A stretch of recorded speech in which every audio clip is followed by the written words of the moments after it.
You're listening to Questioning Your Sense, where you get real-world, pragmatic tax and financial advice for business owners, entrepreneurs, and independent contractors.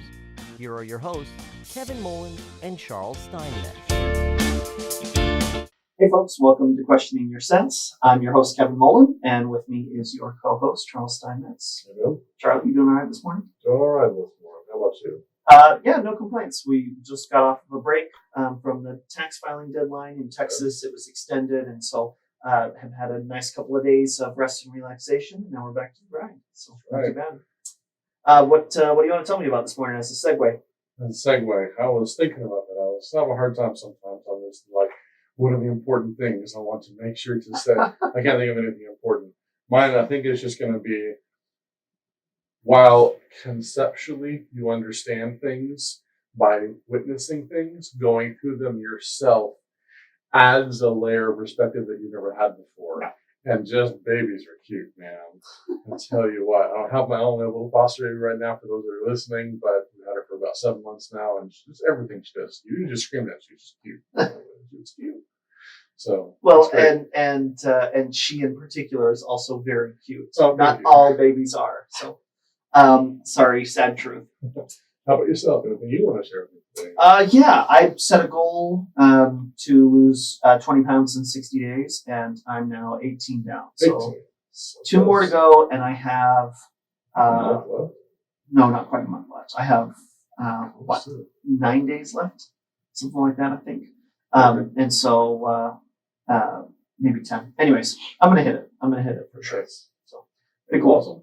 Yeah. All right. Well, today we're going to go over mid-year tax planning. That's kind of our discussion point for today. I think it's going to kind of go all over the place because there's a lot of different things when it comes to mid-year tax planning, different opinions and insight and that kind of stuff. So not super structured, but I think there's going to be chock full of some valuable points. Sure. So let's just jump right on in.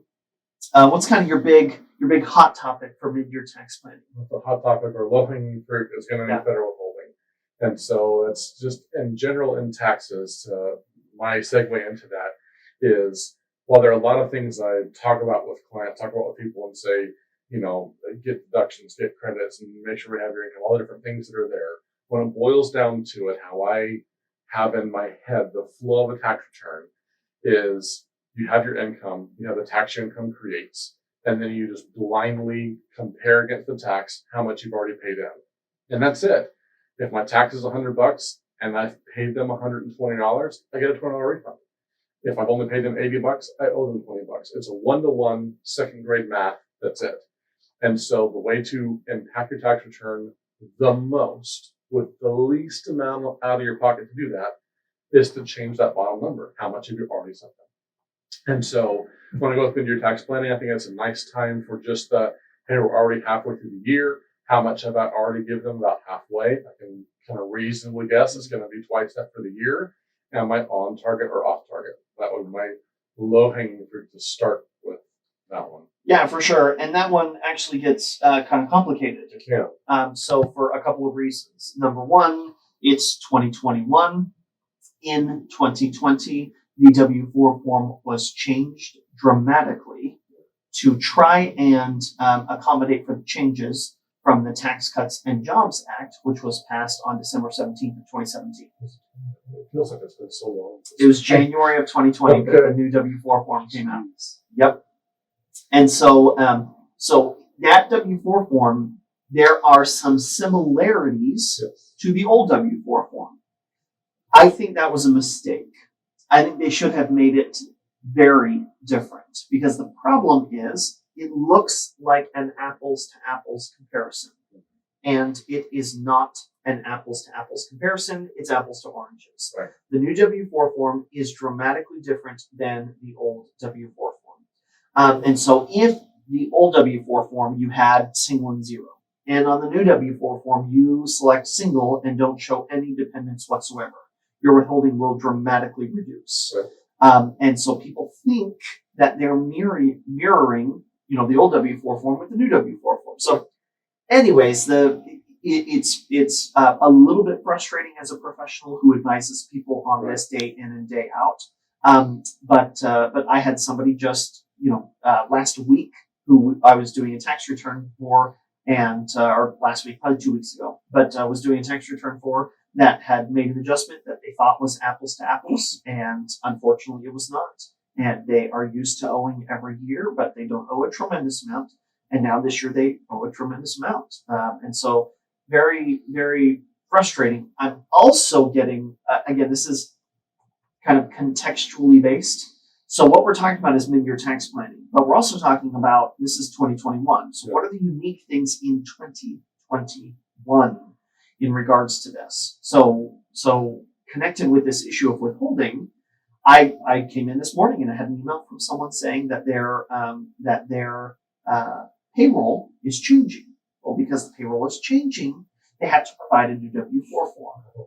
That's going to trick them into doing it now. So this is what's happening. The W-4 form was changed in January of 2020, but you weren't required to fill out a new W-4 form at that point. You were grandfathered, and they kept, that's right, federally, and they kept your same W-4 form on file for most employers. Which caused some just interesting points on that. Is the way I describe that is it's the background math, what they have to do with the information providing to them. And so I describe this when I'm talking about it with people is, in a way, we're not trying to say poor anybody, but poor payroll, because they have to, all those who weren't forced to change, they have to have all the tables and math for the old system for those that didn't update anything. And they have to have all the new stuff for the new forms with the new updated math and background information. And so you can have someone working for you for 15 years and you have an old form on file and have to use the old math. And so when you hired yesterday with a new form, you have to use a new math, and you have to do both actively all the time. That's why I was like, when they change the payroll, we're going to make you go to the new one. Like, oh, that's how they're going to trick them into getting all the new system. Yeah. But it can be because you weren't obligated to do the new one. So it's just there's two things now happening in the background for them, at least. Something that matters to you. Yeah. But for them, they're dealing with this. To be fair, most of that's done electronically, right? It's not like they're looking up the tables and determining how much you have to withhold on every single paycheck. And everything. That's true. I would use a payroll company for sure, but there's some for doing on their own. But you pay $35 a month for a basic payroll service, for a single W-2. If you're not using a payroll company and you are paying yourself a wage and calculating these tables on your own, don't do it. Pay a company a small amount monthly to do this for you. Anyways, so when it comes to the federal income tax withholding, I'll just give you an example of a scenario in which, I had a client that had something kind of unfortunate occur. So it was she was a single mom, had a couple of kiddos, and Christmas time was particularly difficult for finances, right? And so what she would do is she would actually withhold a little bit too much each paycheck throughout the year. And then starting in November, she would claim exempt on her W-4 form. So she would withhold nothing. Right. By withholding nothing, she would get more money in her take-home pay, bigger paycheck. Well, that's the time of year that she needed that extra money in her paycheck. Then she would, 2-3 pay periods, she would go maybe 4 pay periods of getting this extra money each check. And then she would buy the Christmas presents, and then she would adjust her W-4 form back to what it was, usually.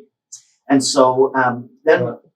Do I need 3 guesses to see what happened here? No. I'm pretty sure I only need one guess. You only need one guess as to what happened here. But essentially, she forgot to change her withholding back to something else. And so once that happened, it was almost impossible for me to eyeball this and warn her that she had made this mistake. Right. Because she had withheld a little bit too much all throughout the year until November. Now, it may have looked like her withholding was down 1 percentage point or something like that, but a couple of paychecks of no withholding are not going to be noticeable enough. That's for your year-end form. That's right. So then what happens is that next, a couple months after the end of the year, she comes to see me and everything looks like it's in order. You're looking at last year's form. I'm That's looking right. at your current paycheck to do your last year's tax return. That's right. That's right. And so then what happened is that entire year she withheld nothing. The entire year. Then she comes to see me, Sure. and I see her W-2, and box 2 of federal income tax withholding is blank. There's not a single penny in federal income tax withholding. And I did what I usually do when I see something like that. I deliberately overreact. Oh my goodness, what the heck happened? Why is this show nothing? Because when you're meeting with your tax person and they react like that, you take that seriously. And so I deliberately play the acting role and make sure and overreact because I need them to understand how important me noticing that really is. And so she said, yeah, I know. And she explained that she had forgotten. So she had thought it. And she knew that throughout the year that she was getting more than she should be on her paycheck. And so she had set some money aside, but it was just really nice having that extra money each check. Sure. Well, sure. I bet that was nice. Yeah, nice. Exactly. And so she had set some money aside. Well, she set like $4,000 aside. Well, yeah, except now we're doing the tax return. I'm telling her that she owes $14,000, and I'm very glad you have $4,000 set aside because that helps. But that's nowhere near enough. Right. So that's just to illustrate how a mid-year tax planning session could have really solved a lot of, or at least a portion of her issues, right? Because now instead of owing $14,000, maybe she would have owed $7,000. Sure. Or based on the mid-year tax planning session, I would have said, you need to make up some of this difference. Right. At least be ready for it. Exactly. Yeah, exactly. And maybe she would have owed, instead of $7,000, maybe $5,000 or $6,000. We set up a little bit of buffer. And now she's got a $4,000 set aside and she owes $5,000 or $6,000. You can deal with that. But owing, $14,000, having $4,000 set aside, that was not a pretty situation. Well, here you go. I actually had a person in a similar situation to that. I don't know if you remember. I don't recall telling you, but I'm sure I did at some point. The first year that I worked here, I was doing paper pushing and stuff and doing a different role than the tax professional, but I was then learning about taxes and such. I had gone through a divorce early that year, and so when my mind woke back up again, and I paid attention to things going on. It was August, and I saw my year-to-date federal withholding was like $218 year to date. And so, I mean, I'm not making hundreds of thousands of dollars a year, just so people are aware. And so I'm not worried about a $14,000 tax bill, but $200 is definitely not enough for the whole year. And so I had to do some catch up, right? And so there was a unique end of the year thing, and then I wanted to still free up some funds for my sister. So I did the change in Christmas, and change again in January. I mean, I changed it, but still, it's that can be something to catch you off guard if you're not following up with things that you do. And did you owe that year? Oh yeah, I still owe. Yeah. I mean, I got it to a tolerable, like $300. So I managed to catch up when I needed. Yeah. I owe $300. Now, $300 is tolerable. It's just I see you a little bit haven't write anything that should happen during the year. And so that's when I give advice to that. I like to have a little bit extra cushion. It's like, well, your target is X. Let's give them an extra 1,000. So that's a little cushion in there because having to write that check is, how did I get $300 back then? Oh, that's just me. That's me personally. Yeah, I've got some folks who just can't stand the thought of getting a single dollar refund from the IRS. That's why some that person means Uncle Sam kept their money. So, again, as I mentioned at the start, this is kind of going to go a lot of different ways, simply because this is not a science. Mid-year tax planning and things that you can do in the middle of the year to help educate yourself and help kind of round out your tax situation are going to be different from person to person and from professional to professional. And so what we're trying to do is give you some insight into a couple of professionals who have differing opinions and differing viewpoints on what we do for mid-year tax planning. So I don't want to skip over withholding yet, though, because I got one more thing for it too. because this is really, really really an important point. If you have not updated your withholding yet, since the new W-4 form in January of 2020 was introduced, then again, you are grandfathered under the old withholding structure. But the moment that your employer changes payroll, the moment that you have to fill out a new W-4 form, if you leave and get a new job, anything like that, you're going to have to fill out a new W-4 form. And it's really important to understand that this is not apples to apples to the old W-4 form. And so it's important to note that if you change your withholding, you need to do a careful review. And then after you've done that careful review and filled out the W-4 form to what you think you're supposed to do, then you should do a mid-year tax planning session and actually look and see, are you on track for the outcome that you want? Yeah. And so that's probably the most important thing. I do a withholding review for every single one of my clients when I do their tax return. Essentially, I'm telling you one of two things. Let it ride, or you should probably change it. And theoretically, there's a third, which is you must change it, right? Sure. Ultimately, your finances are your finances. You are hiring me to advise you professionally based on your taxes and your finances. And so I'm going to do that. But you can lead a horse to water, can't make them drink. So I tell some people they need to adjust it, then they don't. But I make note of the fact that I advise them to adjust it. And then the next tax year, if they didn't change it, one of the first things that I do in my tax appointments is I read them the notes that I made the previous year. So then I'll read the note saying, provided a new W-4 form, should have an outcome of X, right? We're estimating an outcome of X. Mm-hmm. And we can estimate as much as we want, but if I'm meeting with somebody in February and I'm estimating what that tax year will look like when we file that next return, it's pretty difficult to do. But I've been pretty accurate before, but I've been way off sometimes. That's simply because they can change things too. Exactly. You can't project what changes people will make. As much as someone says it's the same every year, it's not. Sometimes, but very rarely. The one that I'd want to touch on, so with that in conjunction too, is as part of the mid-year tax planning, what I would give as far as the budget I've been doing, and partially because of this new W-4 form, is again going down to my breakdown of how the tax return is, right? Making it really simple. Here's my income, here's the tax, here's my withholding.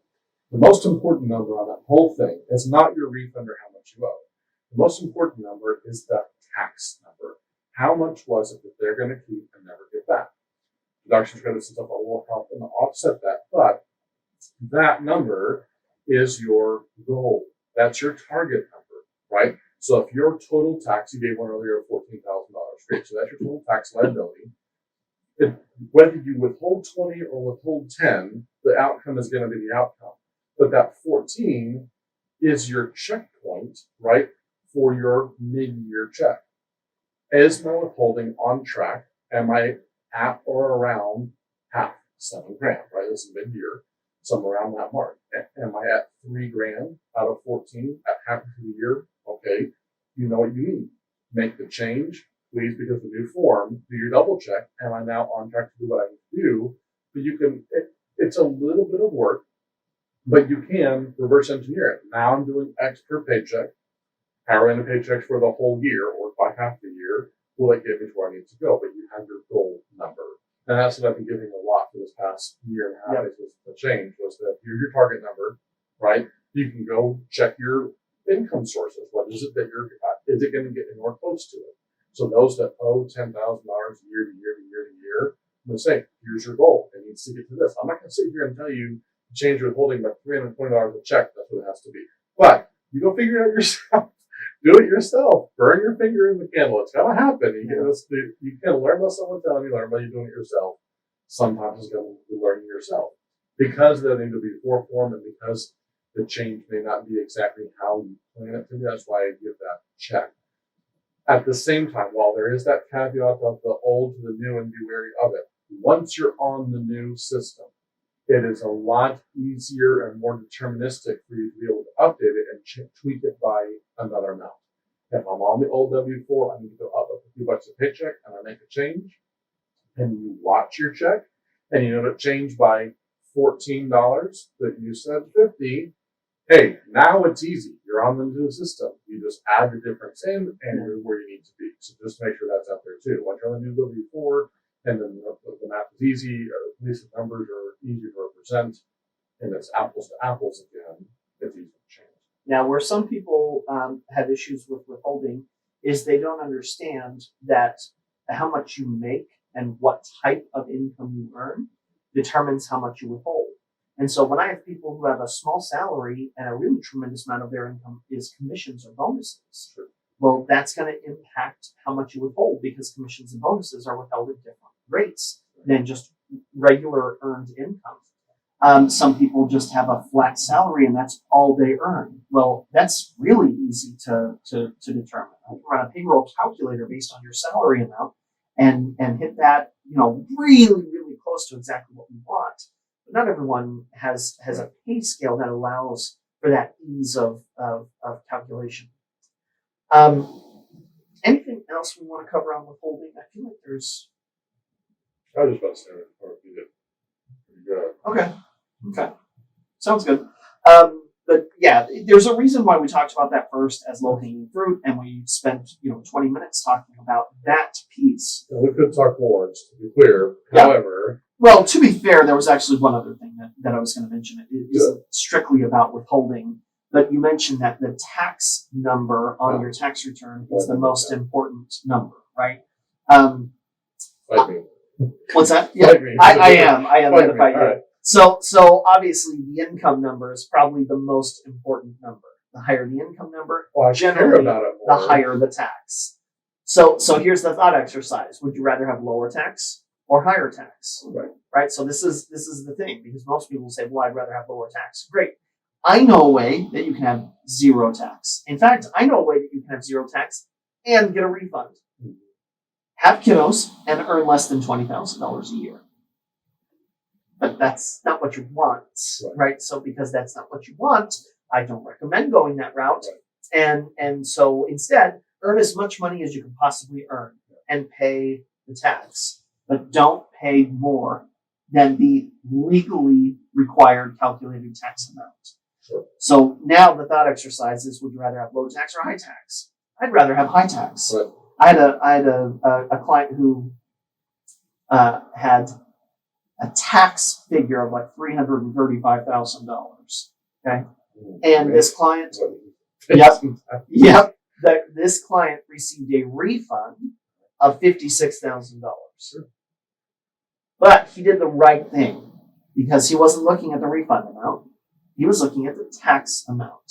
So looked at the tax amount and went, oh my gosh, I'm paying over $300,000 in taxes. He wasn't looking at the $56,000 refund as a benefit or as a pro, right? He was looking at the tax amount going, oh my gosh. Exactly. That's so much tax to pay. Well, yeah, because he ended up paying in like $385,000, right? And so that's why he got a $50,000 plus refund. But yeah, that's the right attitude to have. You look at the tax number, you go, oh my gosh.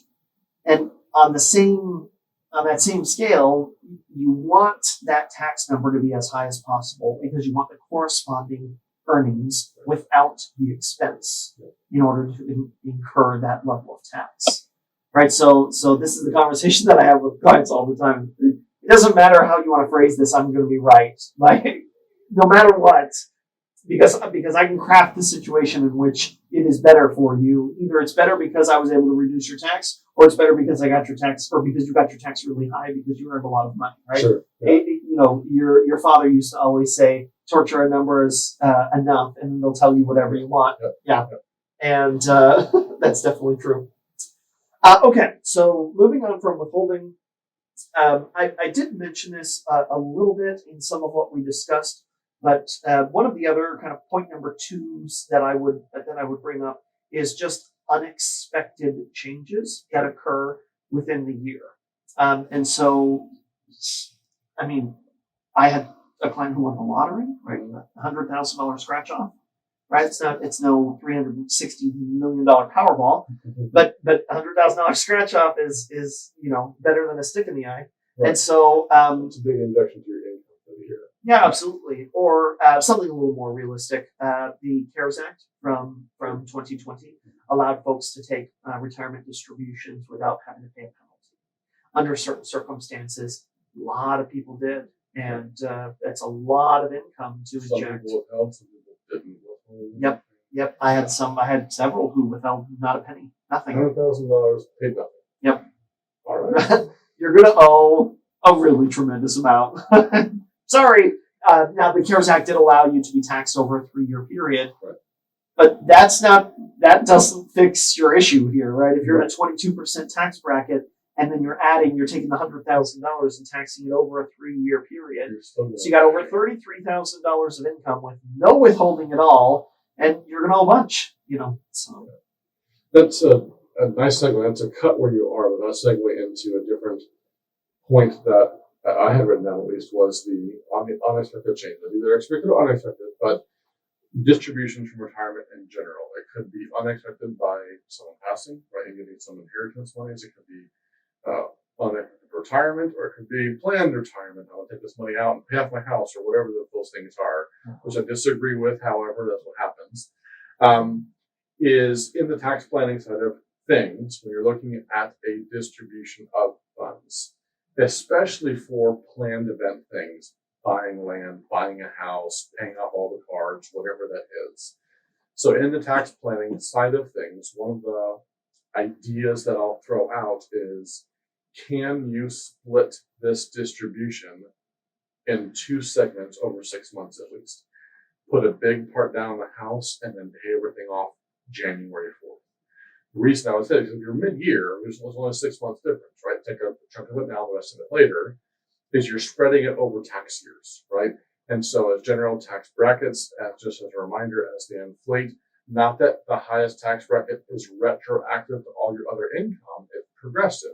But once you cross the line, you're saying, hey, this portion of how much I pull out of retirement is going to be taxed at this higher rate. And so if you can reduce that and say, hey, I can have a whole bunch of it in that one bracket, or part of it in that bracket this year and part of it in that bracket next year, it could be advantage to you to do that. You're taxed a little bit less with the income just being spread. Yeah. And so that was you mentioned retirement distribution, and I was like, hey, split it up. If you can. And just Sometimes you can't, but if you can. Yeah, and just building on that point, one of the things that I recommend is most people want to take the money to pay for something so that they have more cash flow, right? So that they don't have that bill every month that they don't want to deal with, or sometimes it's just peace of mind. But one of the things that I recommend is, a dollar in your pocket now is worth more than a dollar in your pocket later. And with the concept of principal investing power, which we've discussed at length in previous episodes, one of the things that I recommend to people is just set up a monthly distribution request from your retirement account. So if it's a cash flow problem, don't take out $100,000 to pay off the house. Take out the $2,000 that you need to pay your mortgage and some of those bills or whatever that you wouldn't have to. Get rid of out of the cash flow. Your budget is where you want it to be. Exactly. Lease investment as long as possible in there to grow as much as it can. Yes. Yep. And that, I hate that question so much. I want to take this much out and pay off my house. It's like, okay, but you're paying a ridiculous premium for peace of mind. Conceptually, emotionally, I get it. Yep. If I won the lottery, house would get paid off. I get it. That's what I would do. Yep. However, the best thing, the mortgage interest rate is very low. Yeah. You probably shouldn't be in a rush to pay that off. Okay, so we're sidetracking a little bit, but that does fit under the unexpected changes, right? Because let's just, I'm going to have to segue this because we went off track there for a moment. But it's absolutely applicable here. Let's say that somebody took $100,000 out of a retirement account, paid off the remaining mortgage, right? So then their mortgage interest reduced and their income significantly increased. Yep.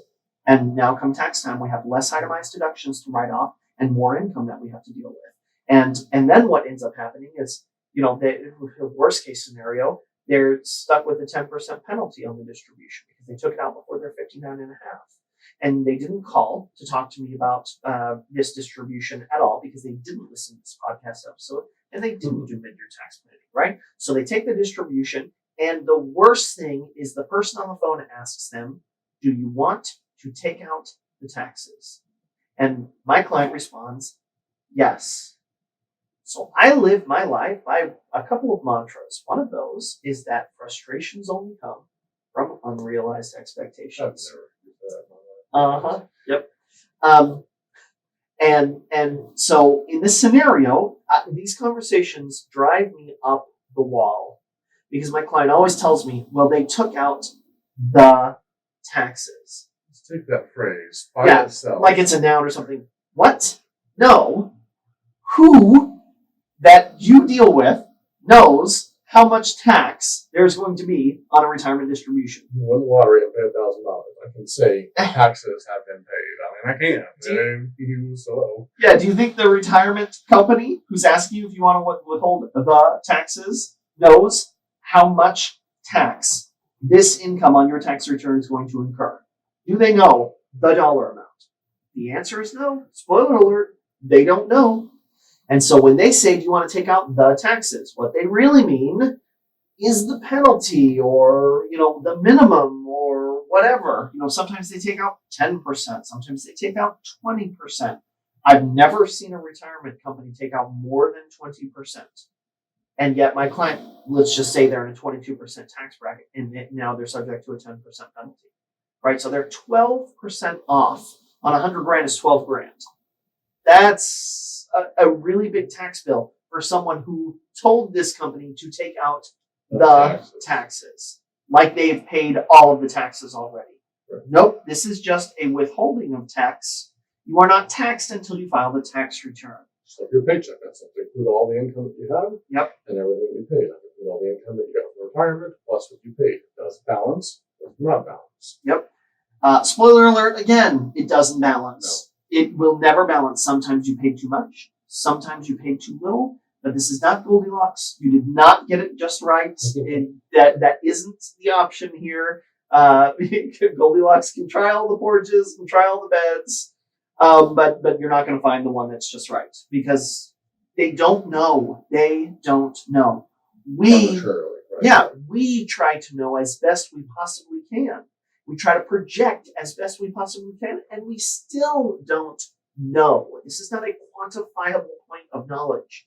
A tax return is too sophisticated to know for sure. There are some answers I can give you for sure. I can tell you that the child tax credit is generally X. Right now, it depends on what year and that kind of stuff. This year, it changes a little bit. But still, I can tell you how much something is for sure. But there are some things that are too sophisticated of a calculation for me to just be able to tell you a flat dollar amount. So unexpected changes is a wide variety of things. With the 2020 tax filing season, there were a lot of 17, 18, 19, 20-year-olds, college students, that kind of stuff, who went and filed their own tax return because their friends told them, hey, if you file your own tax return and you claim yourself, then you get these stimulus repayments and all this other stuff that happened this past year. And so, I had a lot of parents who found themselves minus a dependent or two because these dependents went and erroneously said that they provided more than 50% of their own support. These 18-year-olds that are still a high school student living at home, certifying on their tax return that they provided more than 50% of their own support. And wild. They earned $2,000 working a summer job or something like that. It's crazy. A lot of unexpected things that can come up. And so while it may seem like kind of a cop-out, where a couple of professionals are saying, hey, you may have unexpected changes, therefore you need to do mid-season or mid-year tax planning.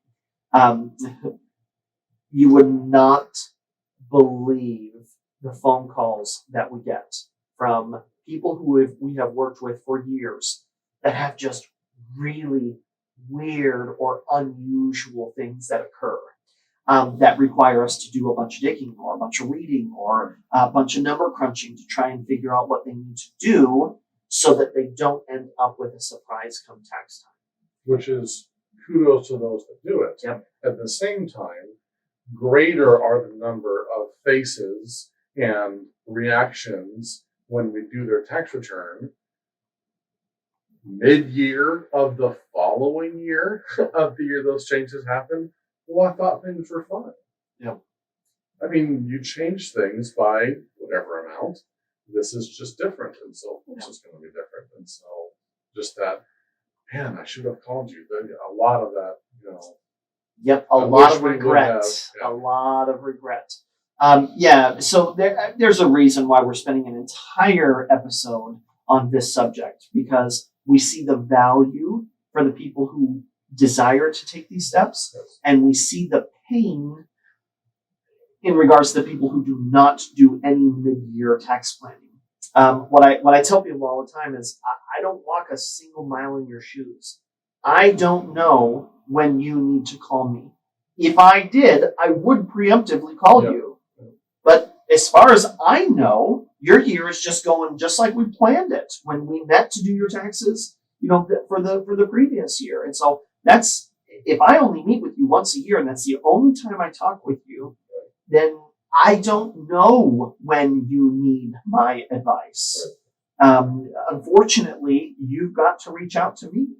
And so, even if you don't make a change, just the knowledge itself can give you time to accept or just remember to prepare for what could be happening in the $100,000 to take nothing out.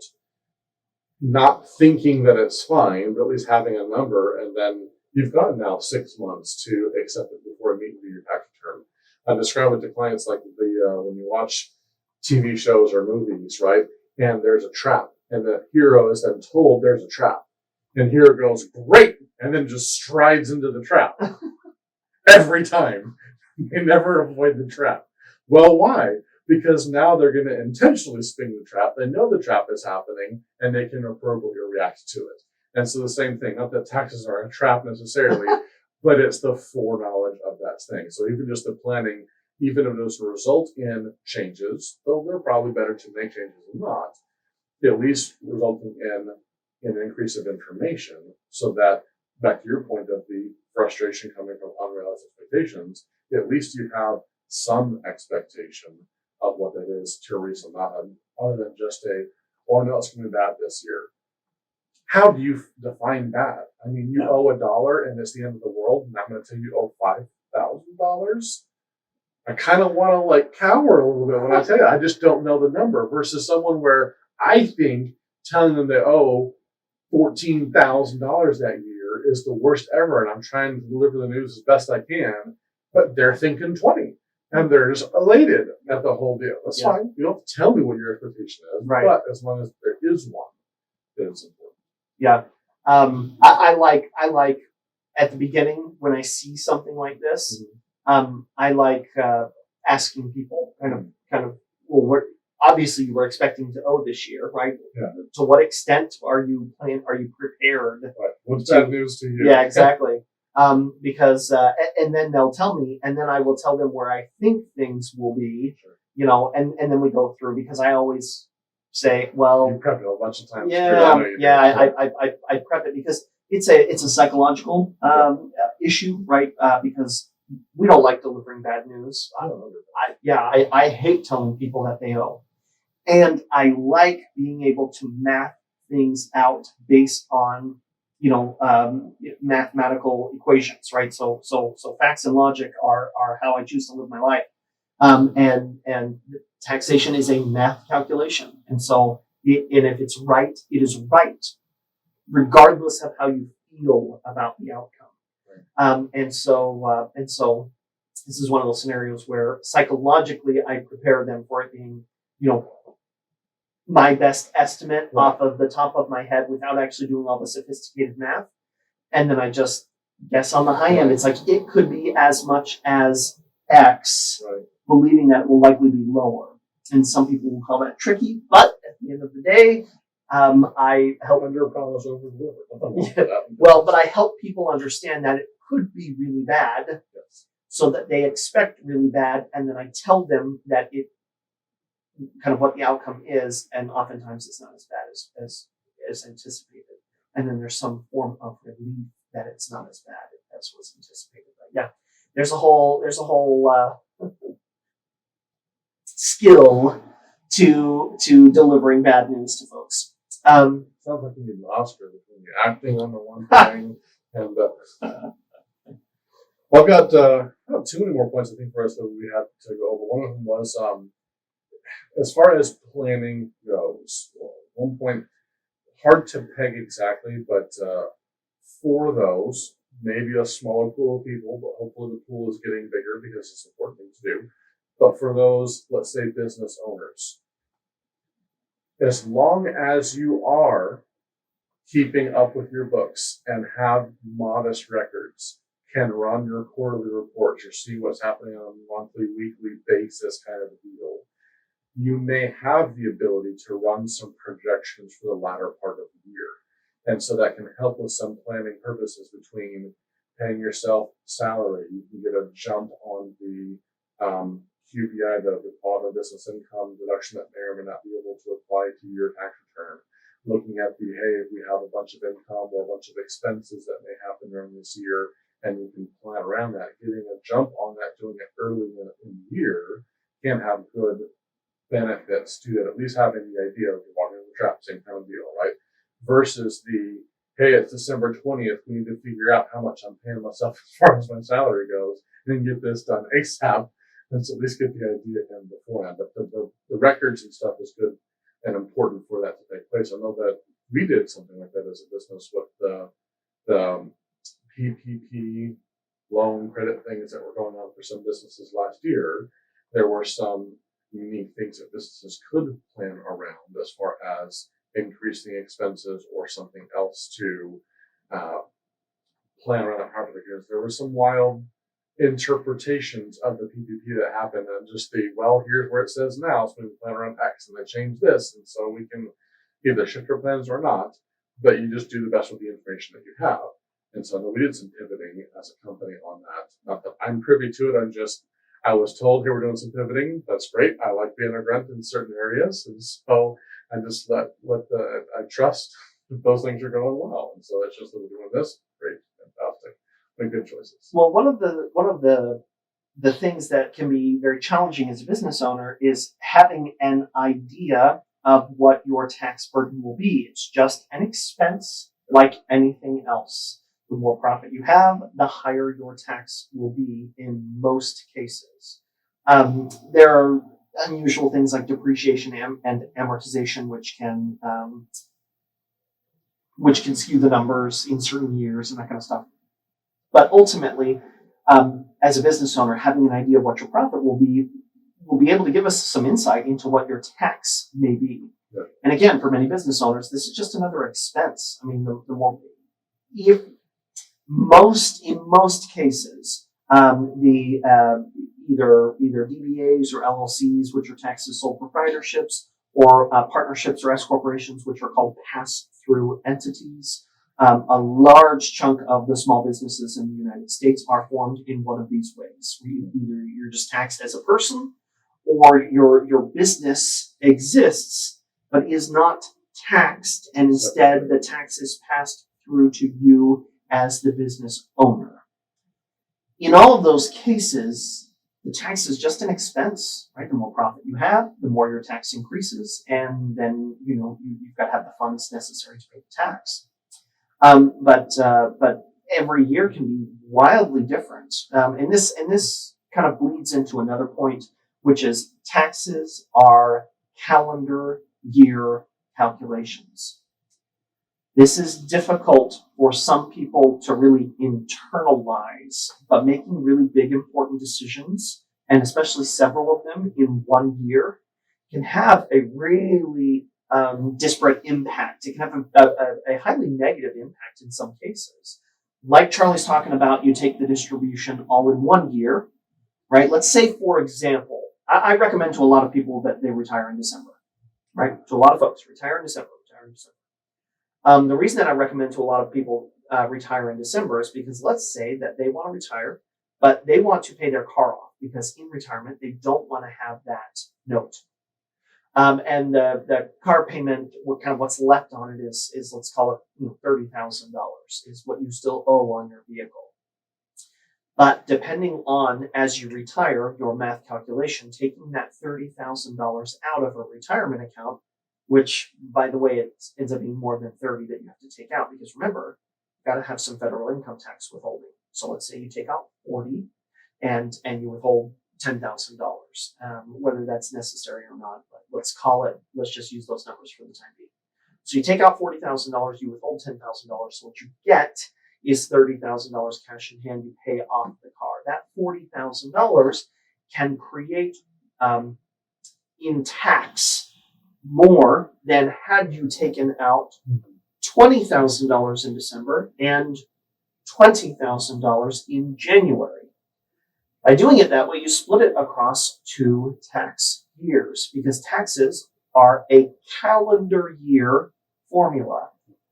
And this can be a benefit and this can be a detriment, because in November, when you realize that your withholding has been off all year and you change it, it's not enough, because you change it in November. You only have a couple of pay periods before the end of the year.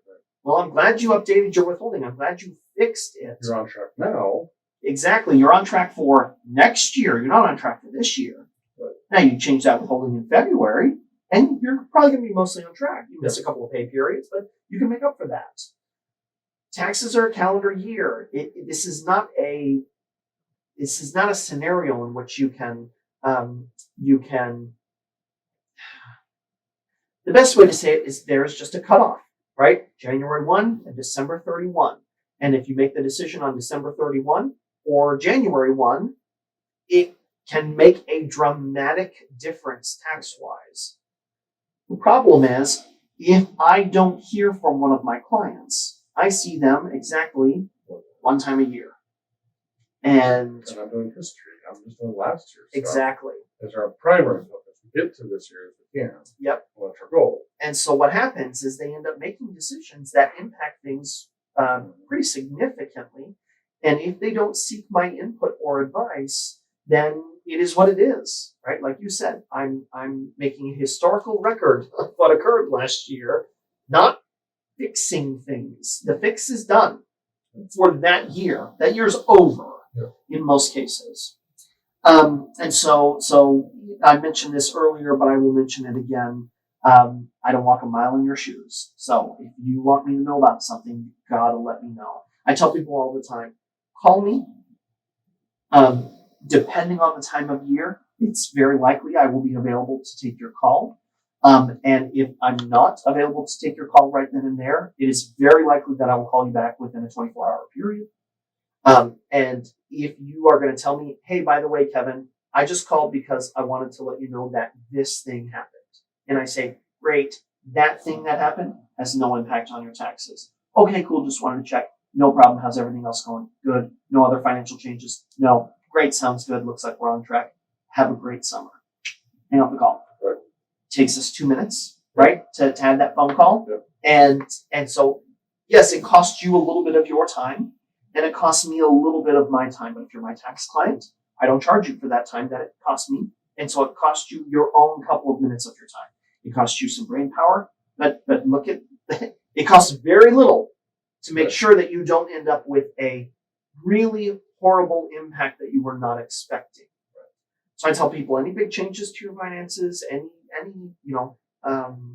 changes to cash flow, any changes to your budget, any significant purchases or really large expenses, any changes to your family dynamic, those types of things that change, or what I really love is just drop me an email.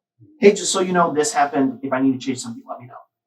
Fantastic. You're just keeping me in the loop to make sure that I can advise you if I'm concerned about any particular thing on your tax return.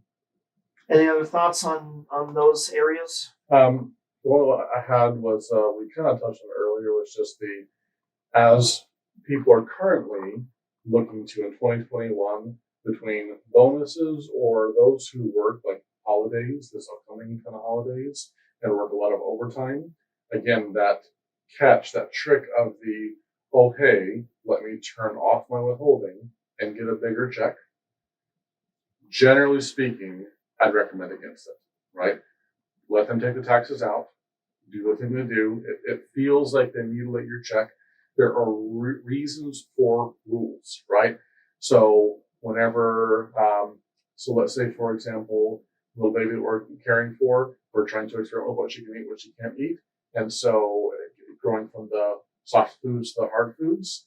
And so she chokes on one and I have to give her a little Heimlich. She is not allowed to have that thing for a period of time. Papa Bear comes out, banned substance. Absolutely not. There's rules for reasons, right? Doesn't matter. Payroll, there are reasons that they take extra out for overtime. It's not that you're necessarily taxed higher on it. It's just to prevent you from owing it at the end of the year. Yeah. So what happens? What happens here is people say, "Oh, that bonus is taxed more." Okay, that depends on what you mean by taxed, because they take out more in federal income tax withholding. Correct. But it's not necessarily taxed at a higher rate, meaning on your tax return. I don't have a special box for bonus pay. Well, you can get a giant bonus and then quit your job. Your income was lower than it was last year. You have less tax. Yep. They get a giant bonus. Your total income for the year is higher. Yeah, it's probably taxed a little higher than everything else. Yeah. Now, where this gets kind of some nuance here is prior to 2017, the federal minimum withholding for bonus and overtime pay was 28%. That was the federal minimum. With the implementation of the Tax Cuts and Jobs Act at the end of 2017, they reduced that to 20%. So now the federal minimum bonus, meaning you're not allowed to withhold less as an employer, right? Which is good. You think I'm at least 24, but matching the tax brackets, no. Yeah. So what Charlie is talking about is the way the tax brackets used to be. So the way the tax brackets used to be, because this is valuable information to have, I would love to have a graphic here, but just go with me. Don't let your eyes glaze over here. Okay. Where the tax brackets used to be, the lowest tax bracket was 10%. It was 10, 15, 10, 15, 25, 28. That's what's not that. Yeah, well, then it was 33 and then 39.6%. Well, 35 and then 39.6%. Yeah. So you have a bunch of income. yes, yeah. And so, but then the tax brackets were crimped down a bit. So now it's 10, 12, 22, 24. And that's what Charlie was talking about, because the 28% tax bracket is now the 24% tax bracket. Yes. And so if it was apples to apples here, then the federal withholding minimum was 28%, right, and the 28% tax bracket went down to 24%, then you would think logically that the withholding rate, the federal minimum withholding rate, would be 24%. Higher than average. If the average is 22 or was 25, they do more, great. But now that it's 22 and they do. Yep. So now it's 20%. Now I know that a bunch of these kind of bonus type structures have it set at 22%. So they do withhold it at 22% because 22% is one of the most common tax brackets in the United States. And so they they have that kind of federal minimum withholding of 20%, but the company does 22%. But this is a reduction in overall withholding compared to before. Now, none of that matters if you say, hey, how much is my bonus check going to be? It's going to be X, and they're going to take out how much in taxes? Right. Now, forget that. Federal with everything else. A $10,000 thing, you get like $4,900. You go, what? Yeah, you're thinking, no, forget this. 10 grand. Yep, I'm going to go in and tell them for that paycheck that I am exempt from federal income tax withholding. Not the extra. I want my base gone too. Yep, I want zero withholding on this paycheck. And unfortunately, that is somewhat common. Please do not do this. Do not fall for this trap. If you are accustomed to getting a large refund every year, and you deliberately make the decision of, I would like less back on my large refund every year, and this bonus check I'm going to claim exempt, Okay, sure. If you're actually looking at some math here, then that's fine. Yes. Exactly.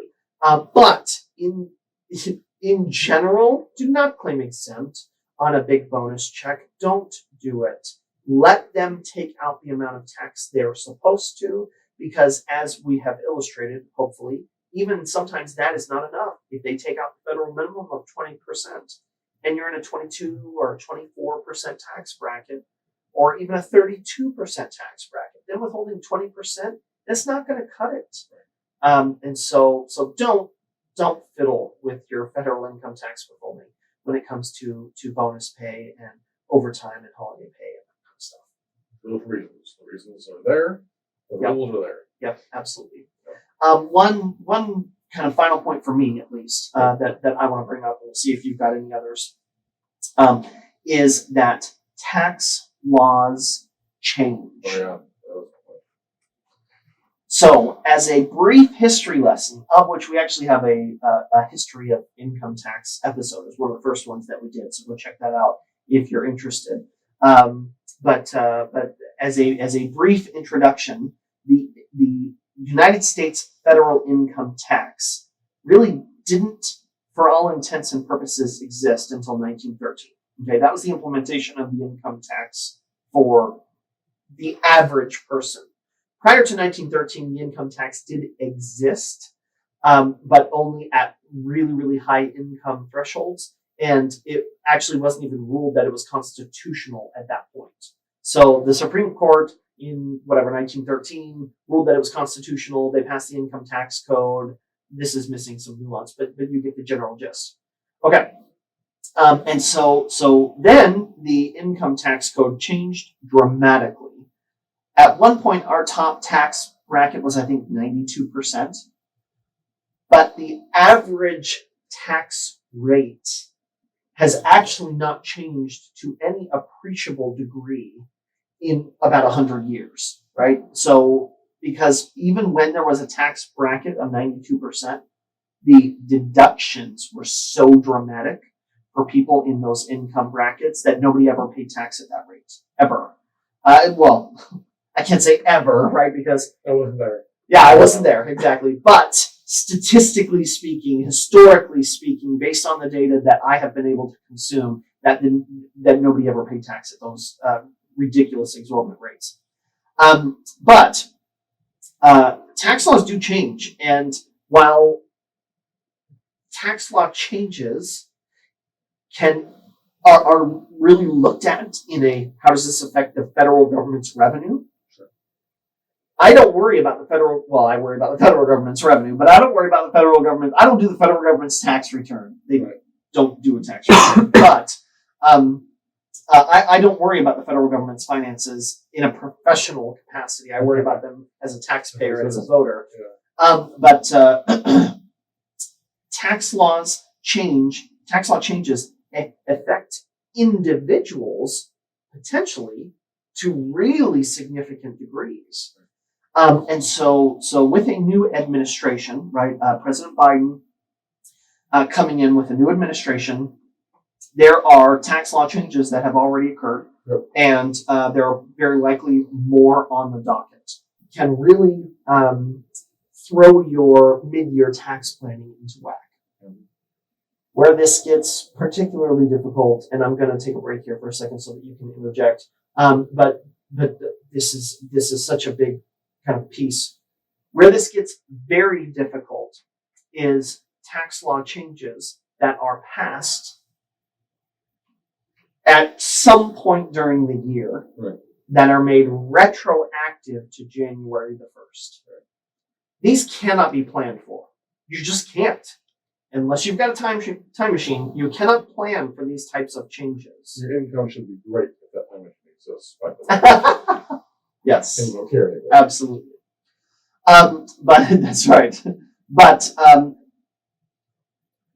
these types of tax law changes are frustrating because as a professional, I can't anticipate everything that could possibly change. If everything that was proposed passed, then we might have a jump start of a month or two or three because you can look at what is proposed. But I barely even look at what is proposed at this point because there's so much, and it changes so dramatically on a week by week basis. A lot of these bills are one of the goals is bipartisanship, right? And so two different parties come to the table and they're constantly trying to make concessions or not, and to try to get something passed.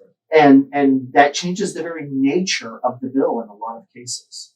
So as an example in very recent history, so we have the pandemic that happened last year. And because of that, we saw changes that happened actively during that year. So the deadline for filing taxes was moved. They added, and that was a current year. That wasn't like, oh, next year we'll do taxes. No, right now, this is going to be different. It didn't affect tax planning too much necessarily, but it happened. And then they passed, well, with that was called the CARES. And we referenced that earlier for part of it was distributions. Part of it was that first stimulus that was sent out. There were things that were included in that CARES Act piece. Stimulus being a thing that happened during the year. It wasn't income for folks, but there was some planning stuff around that, how it was originally written. But then now 2021, we're doing 2020's taxes. 2021, they went and passed another stimulus bill that was included as part of it. In that stimulus bill, because of those that had a lot of overtime, but what's the other word for? Unemployment is it. Gotcha. But unemployment from the prior year, many were just shocked to find out that federal government assistance replacing my wages is treated like taxable income. I'm going to say it that way on purpose. If I was working, I'd be paying taxes, but I'm not working, therefore I'm getting unemployment and I'm going to pay now taxes. That's wrong. You pay taxes on that. And a lot of people, so in my opinion, how I saw things, I didn't do it consume what you consume, but I was like, hey, people lobbied and they won the fight. And so they went and said, hey, guess what? As part of this, we're going to change how unemployment is taxed under a certain income threshold for last year. That change was effective in March of 2021. We're going to say, here's how unemployment is taxed starting January of 2020. 55 million taxpayers had filed tax returns at that point. And they made this change. And they made the change, right? Yeah. So that's retro. Sometimes it's January to the current year. It was talking about a second ago, or it could be prior.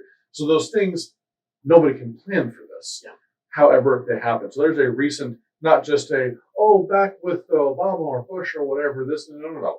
Real happened in your lifetime. You were here, you're awake, you're paying taxes, and this actually happened. Did it affect you? Maybe not. But that actually happened, and that was very recent. And now, that's an extreme example. It is. Right? It is. The idea here is that there can be tax law changes. Yep. I can't call every single one of my clients when a tax law changes. So we send out blast emails. We put information in these types of podcasts using our website, Facebook, Twitter, and Instagram. And every medium that we have, we cascade a bunch of information. And then we always put the disclaimer, if this, impacts you, please call and talk to us. And because when something passes and we know how this is going to work, then it's time to start making adjustments based on that thing. Either your taxes go up or your taxes go down. Both of those things could necessitate a change in your withholding or how you file your taxes. But don't take it like a fear tactic. It's not that this doesn't regularly happen. Now, the past 10 months, sure, things have changed pretty rapidly, but it doesn't regularly happen. I was going back and just doing some checking. We actually had the discussion, Kevin and I, about whether it was or wasn't. Most of the time, sweeping tax changes are effective after December 31st. So let's say we have some time next year that this is what's going to happen, right? That's most of the time that happens. So there are occasions where it does change mid-year. It does. Most of the time it's after that fact. But even if we know it's going to be an after the fact thing, still getting it in mid-year to say, hey, it's going to work for this year and the following year things need to change is so important to do. So let's clarify, because you chose those words very carefully. So I'm going to clarify for our listeners. Most tax law changes, meaning more than half Yes. of tax law changes are retroactively applied. Okay? Also the opposite. No, you were not actually. Okay. You were saying that most sweeping changes, Yes. Are- Major yes, after which December 31st of the current year. So next yep, year it'll which happen. is correct. Yes. Not all, but most. Yes. But I want to make sure people listening are aware, most tax law changes are made retroactive, meaning they're passed at some point during the year and they go back to January 1 of that year. It's just not the big sweeping tax code Right. changes. The Obama ones, the Bush ones, the Trump ones, they were all after this date. Mhm. This is what's going to go into effect. Yep. And sometimes people can be majorly affected by a small change. It's just that not a large majority of people are. But if you are that one person that it is a big change for, you don't care how many other people are affected by this. You care that you are. So while Charlie is correct that most large changes are made so that you can plan for it in the future, most tax law changes in general are made retroactive. So you got to be aware of that. Both right, but being technically correct is the best correct. Another phrase I like the phrase. You are technically correct, which is the best kind of correct. I like that phrase. Yeah, to be fair, we were not both correct. We were not both correct, Charles, Let me have it. because my point was that most tax law changes are made retroactive, and you fought me on that. Yes. And I was correct that most tax law changes are made retroactive. That being said, the changes that impact the most people Right. are not. So I was technically correct, which is the best kind of correct. But you can be And- I can be actually. I got a lot of value from the Yes. information that you collected. So thank you for doing that. Okay, then this one's been a little longer than we were anticipating, so we'll go ahead and wrap it up here.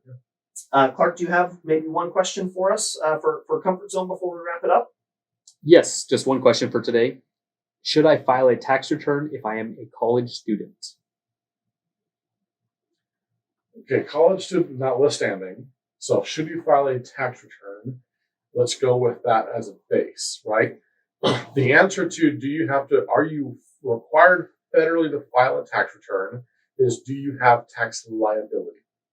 And so under the current rules of how taxes are, that standard deduction applies to earned income, self-employed, wages, etc. It doesn't apply to interest or dividends, is roughly $12,000. So are you obligated to file a tax return if you work part-time and make it over easy, less than 10 grand? You're not obligated to file a tax return. If they take any withholding, they took $100. I mean, you want to get your $100 back. But that would be the base of am I obligated? Do I have to file a tax return?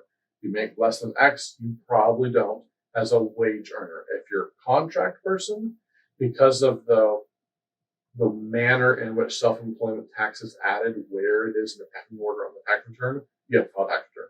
Yeah, You just have to. it creates liability if you have more than $400 of self-employed earnings. So there's a base, and then if you want to take the easy part of the college versus not college parent, not parent. Yeah, so essentially, I would stick mostly to what you're saying, which Sure. is, are you required to file a tax return?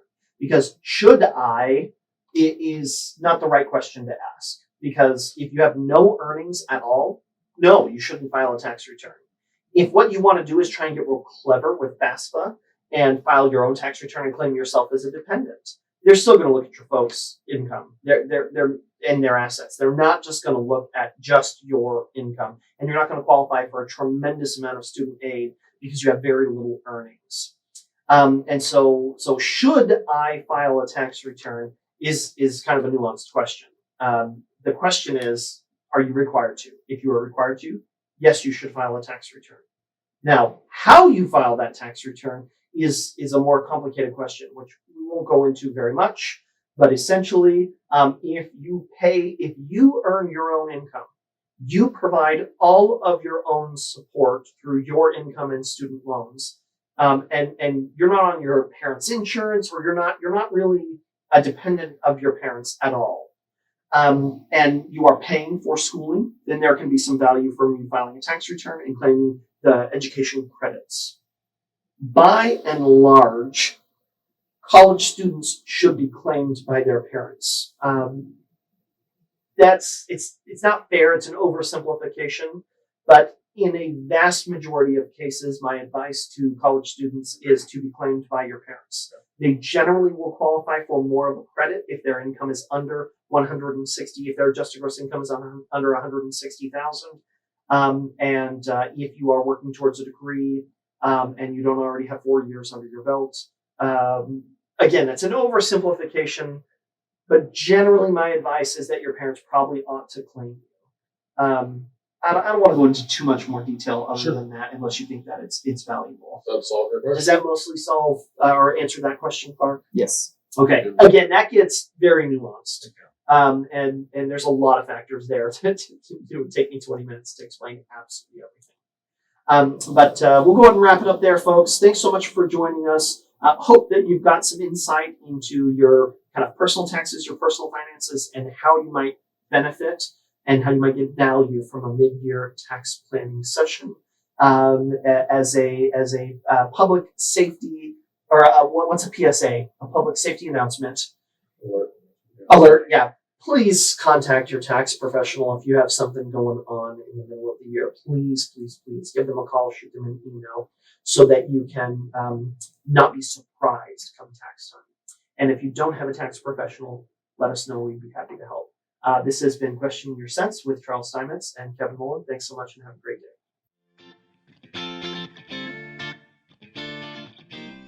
Thanks for tuning in to this episode of Questioning Your Sense. If you haven't done so already, be sure to subscribe to this podcast, leave us a 5-star review, and don't forget to share it with a friend. If you would like to submit a question for our review on this podcast, feel free to email us at info@molentax.com.